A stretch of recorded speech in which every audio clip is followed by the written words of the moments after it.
finally warm enough and dry enough to put out some of the plants that we started indoors.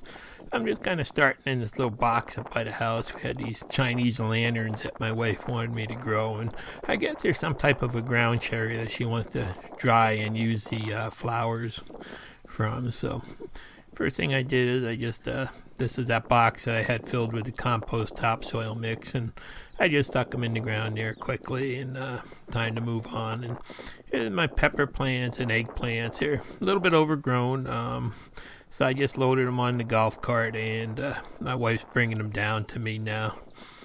You can kind of see how everybody says I should make it go faster, but that's basically she wants me to make it go slower than this, so that's the way it's going to stay. And you can see the garden over there on the right-hand side. It's still a mud hole. I can't get in there to rototill it or anything, so I'm going to be squeezing as much as I can in the raised beds this year to try to get going early. You can see how the cart's actually sinking down in the mud coming down through there. And luckily those little bit wider tires with the more aggressive tread that I put on there really do work good at keeping it from getting stuck in the mud. So she's been enjoying the little cart, and lets her bring me down all my stuff to work with. So the peppers and stuff it's a little late putting them in this year, and actually those LED grow lights and the heat mats got them started quicker. So next year I'm going to have to basically wait another probably 2 weeks to start everything, because the plants really are a little bit big for going in. The peppers actually have small peppers on them, a lot of flowers and small peppers, so you probably lose them from the shock at transplant, but we'll see. Time will tell. So there you can see how much that little seat on the back, that fold down seat on the back of the golf cart, really does hold a lot. So it's really the cart's really working out good for down in the garden and transporting things back and forth and stuff like that. So I got all my first batch of plants to start with, and these are the peppers and eggplants, and off she goes back up to the house. Just enjoy having a nice little ride around the yard back there. So now it's time to start planting, and first thing I did is these 3 new bins that I just put in. I'm going to put eggplants in them to start out with. Now last year I put 8 plants in each of the bins over to behind it that are the same size. So I figured it's I can put the 8 plants in each of these bins here. So I have two bins of 8, and then I have one with just 4 of the New York eggplants. So it's kind of really windy out today. It's sunny and windy, and everything really has to be tied up. I have to put a little stake in and tie it up as it goes in place. Now these eggplants did actually take a really good beating from the wind. By the next day, most of the leaves had kind of turned yellow and didn't look all that great. But like anything else, give them about a week and they should pick right back up. That's kind of the trouble of the weather that we've had. I wasn't able to get them outside for a couple weeks to harden them off before putting them in, planting them. So, they basically only had about 2 days outside and the sun and stuff, a couple hours each day, and that was it. So this is really a big shock for them, but not much you can do. So I got the first 8 in the first bed, and now I'm going to start with the next 8 in this bed. And I forget exactly which variety I put in which bed. Kind of have to look back at my seed starting videos to see which ones I started 8 of each one. And there I got the 3 beds of the eggplants in. That one only had 4, but I decided to stick a couple poles in there. I'm going to put some pole beans up in there. The pole beans do have a habit of attracting the Japanese beetles and keeping them from eating other things. So it's kind of like my decoy for Japanese beetles. And it's time to move over on the side and start putting some of the pepper plants in. And I always start off the end of the row with a couple of marigolds there, and had my little helper come down and say hello, and we were so happy that she's back to normal health after the scare we had with her this winter. Turned out that it actually was a reaction to the rabies shot that made it so like the muscles in her whole back end couldn't move for close to 6-8 weeks. So we're real happy that she's back to normal now and has recovered. So here I am starting to get the peppers in, and wind's still blowing, and I'm still putting one plant in and then kind of trying to tie it up so that they don't get damaged as they go in. And got my little Harbor Freight ruler out there to measure. I'm putting the plants on 16-inch centers, and those free Harbor Freight tape measures that they give out are really good for the garden because you don't have to worry if they get dirt and stuff jammed in them or they break. You just toss them out and find a coupon for another free one. And then I'm putting some water on them, trying to keep them from drying out too much in the wind. I know you're really not supposed to water the plants in bright sunshine, but it's just, everything is just getting so beat up by the wind so quickly. Now, these beds along here actually had some tomato plants in them last year, so you can see how every year I try to put a different crop in the different beds. I never plant the same crop 2 years in a row. They say it's kind of bad because of diseases and insects and bugs and stuff like that. So I like to move them around, and it did take a while today because these plants are just so big and they really had to be tied up so good just to keep them from the wind from blowing them over and snapping them off.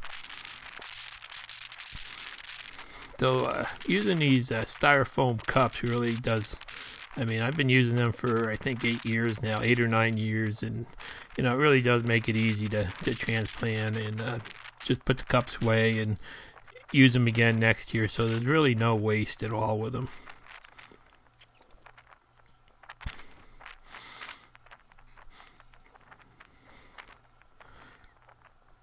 And it was real nice to have 2 nice sunny days in a row to get everything planted in here and stuff. And now actually it's Tuesday, and we're going to have rain, thunderstorms and rain for the next 3 days. So hopefully that'll keep the sun off them and keep them watered and let them get going a little bit better. So same thing over and over again. Every year it's the same, just in a different bed. And so it does, gardening can get a little bit boring if you let it, but I think it's a lot of fun. So there they are, the peppers. Most of the peppers are in those couple boxes there. And like I said before, they're all planted on 16-inch centers, which is a little bit tight, but it works out. And I threw a couple more marigolds over there in that other box. And now I've got a couple extra pepper plants to put in. And I'm using the bins, 2 of the bins that the eggplants were in last year. So same thing, just pull them out of the cup, stick them in a hole, and put a stick in, tie them to, and tie them up, and off you go to the next plant. So there's the, basically the first drawing. You can see the wind is really starting to whip up now. We're getting some pretty good gusts too, so plants are taking a beating, but at least the first batch of them is in. So now it's on to the tomatoes, and you can pretty much see my tomato plants are a total mess this year. They're just so overgrown from, the only thing I can think of is they're going in a little bit later, but those LEDs and heat mats really pushed the growth ahead on them, so it did make a big difference. So I have to plan differently next year, but tomato plants, they usually will recover no matter what they look like. So I'm gonna try putting 4 of them in a couple of these round beds here. First time I've tried using the round beds for them, so we'll see how that works out. Hopefully they're not too crowded in there. I'll try to keep them pruned up pretty good and stuff, but I just can't really get the other garden tilled, so I don't have much of a choice right now. Doing the same thing, I dig down with that long spade that I've got there and just try to get the tomatoes down as deep as I can, bury as much of the plant as I can. And this year the plants are just so tall, I can't even bury half of them, so I have to just kind of carefully tie them up there to keep them from breaking in the wind. And this is all, luckily these beds are really easy to dig because they're basically all compost, so that makes it a quick, easy job. And tomatoes are a little tough to get out of the containers this year too because of the extra root growth and stuff. So, but they still, they still come out clean, and they look, they look pretty beat up. But we'll see. Give them about a week, and hopefully they'll perk right up there. Luckily, I cut way back on the number of tomato plants this year, so I'm not going to have a lot of them laying around waiting for the other garden to dry up there. So it was a good thing that we had that giant harvest last year and we got so much sauce and tomatoes canned. So that, those are those steaks that I made a couple of years ago, and they're still holding in there good. And the steak pounder really is handy and doesn't take long to get the tomatoes in there. So there's two of those beds of tomatoes, and now I'm just gonna go over to one of the boxes there to break it up a little bit. And this box I'm gonna plant beans in. I'm gonna put some of the early tricolor beans in here, and they're just beans that we've been growing for years. Somebody gave us a pack of seeds a couple years ago, and you can see there's 3 different color seeds. There's a purple bean, there's a green bean, and there's a yellow wax type bean in the seeds. So I'm just going to try to mix up the seeds so I don't get any two together here, and just that's why it's taking so long to put them in, because I'm just trying to alternate the collars all the way down the row there. And these are always a good early treat, before I get the strike beans going out in the main garden. So that just takes a couple minutes, just stuff them in and cover them over, and then back to a couple more tomato plants here. Same thing.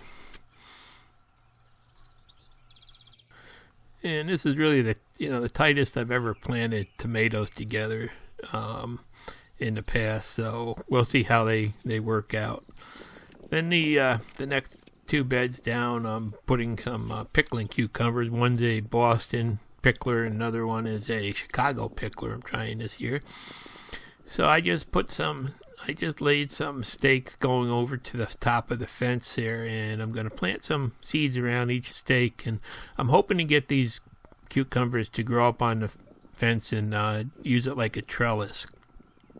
Never tried this before, but I figure, it can't hurt, and it'll save a little bit of space and save them from being in the way in the garden. So I'm just sticking a couple seeds around each of those posts here, and later I'll lay a little piece of wire on there for them to grow up also once things start to get going. And I look up, and there's my wife sitting there staring at me. The boss can sneak up on me with that electric cart that I don't hear, and you can see the dogs love riding in it. So every afternoon they start going crazy until she takes them out for a ride in the cart around the yard. And they've got her trained really good, and they all seem to enjoy a little ride around the yard. Yep, we're getting some pretty lazy dogs as a result of this golf cart.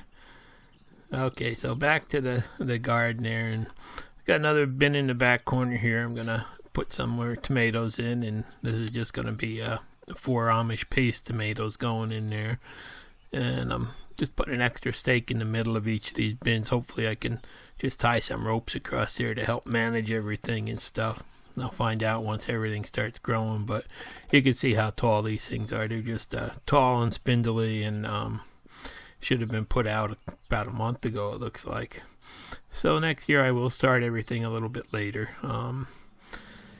And then I've got that other bed over there with the fresh onions. These onions come up every year. They're the little green onions like for cooking, and they just come back on their own every year. So I'm just going to squeeze 2 more. I think these were the purple Russian tomatoes I'm going to squeeze in here. And again, I'm going to plant them as deep as I can get the shovel down. And that's why before you put these raised beds in, you make sure there's nothing under them, and you make sure the soil is soft and stuff. And then my wife likes these Chinese long beans.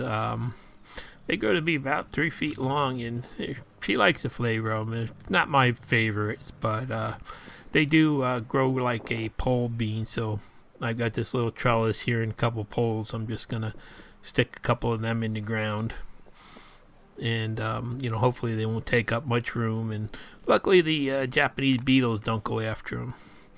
And I've got some slow bolt cilantro that I saved from last year, the seeds. And I'm just going to fill the rest of this bed up with like 2 rows of the cilantro for now, and a couple rows of basil behind it. This is a little bit early. I'll put another couple rows in up above in the other boxes a little bit later on in the season, so that we have them when the tomatoes are ready. But it's really a great, cilantro adds a great flavor to many dishes. And that little plastic seed spreader that I got works really good for, small seeds like this. So that box is done with the long beans, the cilantro, and the basil. And this next box over has a new okra we're trying this year in it. And then there's beets in the other corner. This little box has some zucchini bushes and some Italian rib zucchinis. And this one's got those 2 tomatoes in, and just a couple marigolds and onions. And this is the that 3 bean mixture that I just put in, and these are the shallots that I put in probably about a little over a week ago that are growing. Then down this side of the garden, I've got these boxes are full of peppers, and then the 3 new bins that I put in across the front, they're the eggplants and the sacrificial pole beans right there for the Japanese beetles. And then I got a couple more bins with these are like a mini bell pepper, and these are the habanadas and the Anaheims back here. And then these are just some Roma tomatoes, and those are the Amish paste. And that's a bed full of dill. And this is actually an edamame. It's an extra large one we're trying this year. And then there are two beds of cucumbers. I'm hoping to get them to trellis up on the fence there. And then a couple more beds of the tomatoes that I'm just kind of squeezing in here because I just can't get them out in the garden with all the mud right now. And then there's 2 bins full of carrots that I put in maybe 2 weeks ago or so, and they're just starting to pop up through there. And I really love those little white plastic tags. I tried. They stayed so you can still read them and everything. And so now it's time to just close down the garden for today and put everything away, and just sit back and watch it all grow. This is basically the start of the gardening season for me. I have more tomatoes to put in some boxes up by the house there, the more raised beds and stuff that hopefully I can get all my tomatoes in before the plants go bad.